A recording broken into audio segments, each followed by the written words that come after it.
Welcome to Geopolitics 411. Today we are speaking about Congo and Rwanda, but our main focus is actually Congo. And this is because the M23 have taken over the Goma city of Congo, DRC to be particular. So you know that we have two Congos, so I have to be very specific with DRC because this story is about DRC, so it doesn't confuse you, yeah? So as we speak, we have lives that have been lost, people have been displaced, and just this fighting that is going on that I feel should not be happening. Number two, the East Africa community, or Jumuiya as they call it, the chairman, who's Kenya's president, William Ruto, issued a statement today morning. But when all this was happening, these presidents or leaders of East Africa, where this whole thing is taking place, were quiet. I know there was an issue with them being kicked off and told to stay away, and with the two nations deciding we're not siding with this, we are siding with this. But I feel it's only fair where human life is involved. I wish our leaders were more compassionate and putting human lives first before all these things happen. And there's the story of minerals, there's power and all this, but bottom line, there's human life involved. Let us do better as leaders. To the president of Rwanda, Paul Kagame, and to the president of DRC Congo, Felix Tshisekedi, these people are human beings. Deal with that first, put human lives first, then other things can follow, yeah?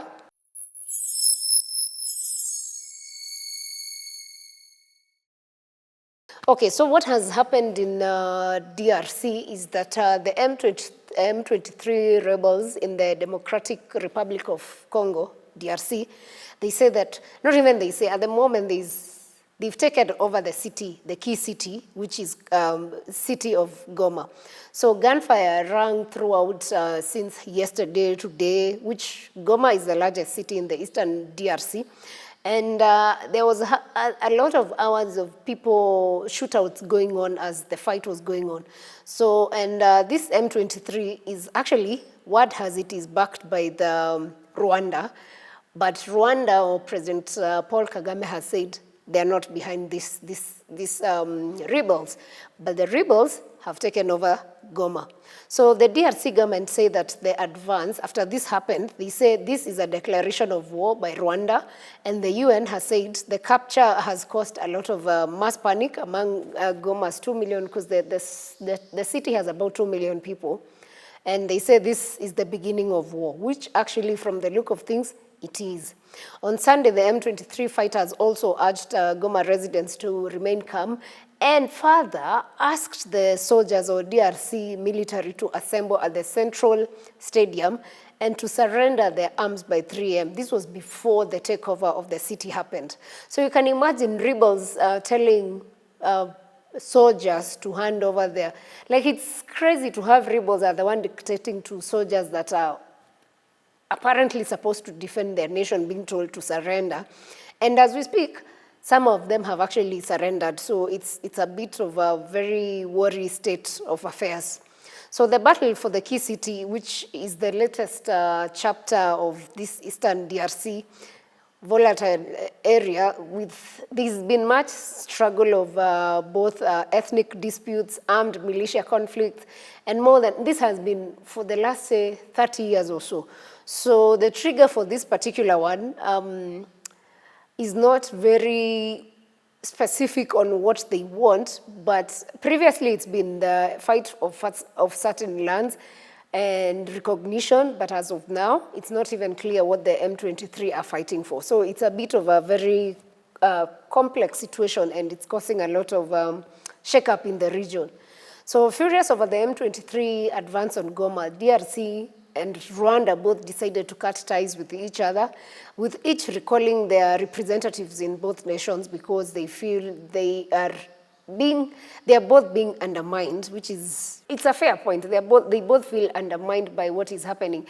And so they recalled their ambassadors, representatives, anyone who works across the countries has been told, go back home. Now, today morning, the president of Kenya, who is also the EAC or Jumuiya chairperson, appealed to both leaders, that is Paul Kagame and Felix Tshisekedi, to heed the call for peace from the people of the region and the international community, because everyone has been calling for peace. President Ruto further added that the two presidents are willing to sit down in the next, say, 48 hours together with the East African leaders, have a conversation, and they have agreed to actually attend the summit. So we are watching and waiting and hoping that when this summit happens, there will be a solution that will be found that can stabilize the nation of DRC. Because at the end of the day, human life comes first. I mean, all these other things, if we had a way of sorting them, I think it will be possible, but they have to find a way of creating peace or getting to a peaceful place of reconciliation. So UN experts say that Rwanda has deployed between 3,000 to 4,000 soldiers and provided significant firepower, including missiles and snipers, to support the M23 in the fighting in DRC. Antonio Guterres has called on Rwanda to pull its armed forces out of DRC. And in response, Kigali has said, no, we are not pulling, but they said we are not involved. So it's quite...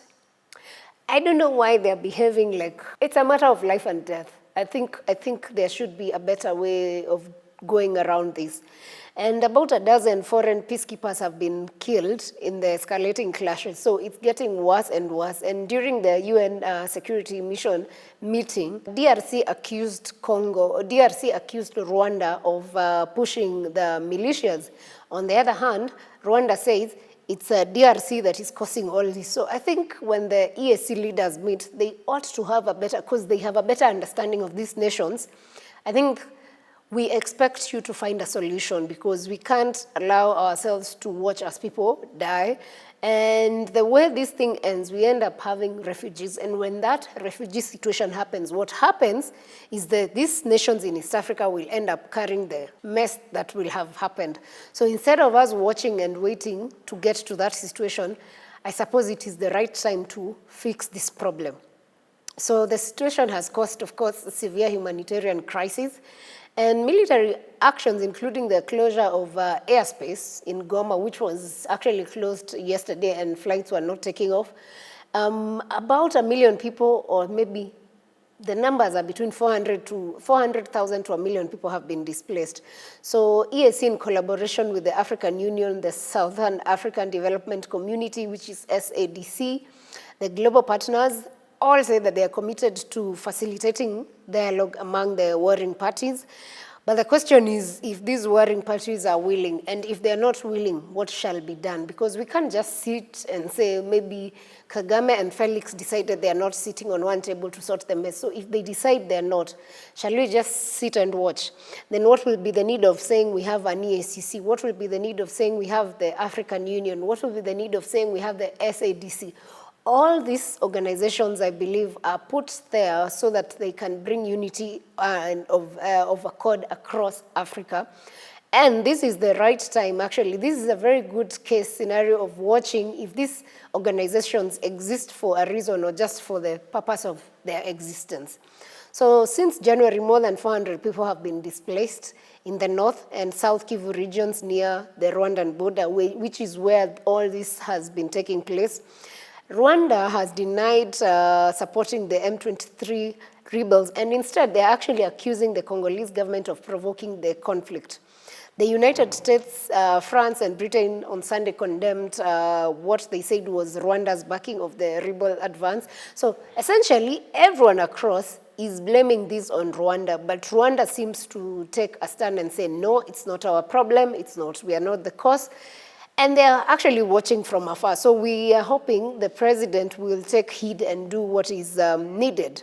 So the most interesting thing is that the well-trained and professionally armed M23 in a long line of Tutsi-led rebel movement says it exists to protect Congo's ethnic Tutsi population. So what happens, how we ended up having Tutsi in Congo is when we had in the 1994 genocide, there are kids who were born and there are people who ran away from Rwanda during that time of the genocide. And so when that happened, we ended up having kids who've been born and people basically who moved to DRC who are of Tutsi origin.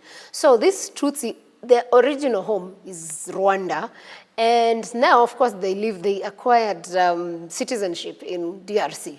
So from this, the government of Rwanda says they are not part of them, but the fact that the government of DRC, these people are from Rwanda and they're being funded by Rwanda, it raises a question. So even if they were Rwandese or they're Congolese, who has the right to fund militias and for what reason? So that's something that is of concern across the region a lot. So Rwanda says that the fighting close to Rwandan border counties presents a serious threat to Rwanda's security and their integrity. And this is why it is necessary for Rwanda to have a sustained defensive posture. And this is according to the foreign ministry. So basically what they're saying is we have to have security at the borders, because if we don't have this security, then the militias from DRC will cross over, come to Rwanda. On the other hand, DRC feels these people have come too much, and they're even funding militias who can come, or even who are of here who live in DRC, but they are sending them in further and further so that they can take over the minerals that I have. I mean, they have gold, they have diamond, and all these minerals. And this, truthfully speaking, is the origin of this whole thing. I would really want to know where these weapons that are in the hands of rebels are coming from. Bottom line, it's the minerals that are found there, it's the gold, it's the bronze, it's the diamond that everyone wants a part of. And this is why we have this. And it's unfortunate because this is at the expense of lives. So I'm hoping people can do better. Nations can do better. Even the West, as they call out Rwanda, sometimes I look at it and I'm like, this is just a PR thing that they're doing so that they look like they're condemning. But in essence, if you're giving money and giving weapons so that people can protect themselves against perceived enemies, I think you're not interested in the peace of Africa, and particularly in that region. So earlier today, there was a prison break again at Goma M23 prison, which is in the center of the city. And how this prison break happened is that the prison allegedly was abandoned after the guards fled. So I think the guards saw the M23 advance, and under the conditions that were happening, they decided, you know what, we can't keep here guarding prisoners, we're finding our way out. And then what happened? The prisoners realized, oh, we are on our own. It's about that time, and prisoners stepped out. So you can imagine the kind of disorder that is going to be in that country for the next God knows how long. Because if these were generally criminals that were inside and now they are out in the world, then what happens then? And probably they are going to be recruited to be part of the M23 or to be in the defense that DRC is using. Who knows? Previously, the ECAF, or East African Community Regional Force, which was carrying out a mission there a while back, was of the opinion that it was better to get a political process to sort this whole mess than giving it a military process to sort it. But the president, Felix, decided this is not working. He even actually, this soldiers, we actually even had our own Kenyan soldiers there going to push for peace and negotiating for peace. We are hoping this should not escalate anymore, and hopefully by end of today or maybe this week, we should find solutions. When the presidents of East Africa meet up, when the Jumuiya leaders meet led by President Ruto, I am hoping the two leaders of DRC and Rwanda will attend. And when they attend, I hope this summit will be geared towards finding solutions with human interest first and not other hidden interests. Because at the end of the day, the fact that DRC has minerals, there are so many powers and strings being pulled across. And this is not just for the two leaders. Could be even for Tanzania. This could be even for Uganda, Kenya. I mean, the fact that the West is big in these East African nations presents a big risk, because we actually don't know who's causing all this at the moment. But I hope we can understand that these are human beings, these are lives being lost, and these are lives that deserve better. So we will keep watching the situation in DRC and Rwanda border and Goma city in particular. And in case of anything or something comes up, we will keep you posted. If you've been following that situation, you can actually tell us in the comment section what you think should be done and how this whole conflict can be resolved so that we have a functional country, or we have two functional countries for both Rwanda and DRC? And also, actually, just tell us who you think is who or what you think is the root cause of all this, yeah? See you on the next episode, and thanks for watching. As we make sense of the information overload.